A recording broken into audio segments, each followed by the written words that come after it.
Okay, I moved the video camera down just a little bit. So on your fingering chart, I outlined how to finger 5 notes: G, F, E, D, and C. And that's one of those white sheets of paper in your folder. And the drawings, basically, if a hole is darkened in, like this first hole, it means you cover it. If it's not darkened in, you don't cover it. So we're going to take our right hand, all right, make sure you have the correct hand, and then wrap that around the barrel for now. We won't do that forever, but just for now.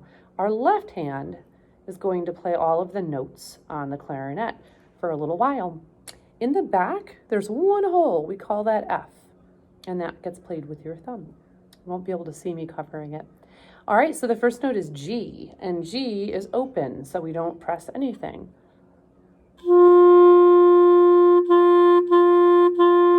I'll tongue it a few times. The next note down is F, so I'm going to cover that thumb hole with my thumb.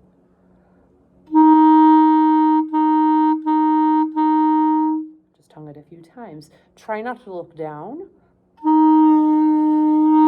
Kind of messes up your tone, so keep your head straight ahead, and you can look down to see if you've got the hole fingered correctly, but then put your head back up when you go to play. So our next note is E. We're going to put our first finger, so our index finger, on the first hole.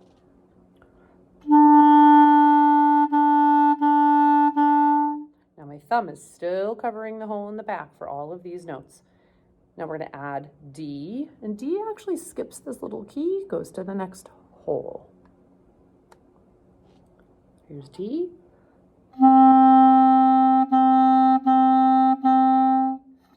And then the last note is C.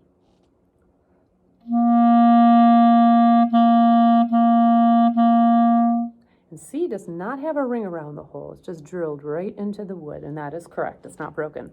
Now, the reason we have these little rainbow bells is without them, C sounds like a C sharp. It doesn't sound correct. And then when we add them on, then our notes sound correct. So that's what this little addition does. It just makes the C and the note above it in tune so we can play lots of songs with just the first 5 notes of the clarinet. All right, so the next video is playing along with our 5 songs.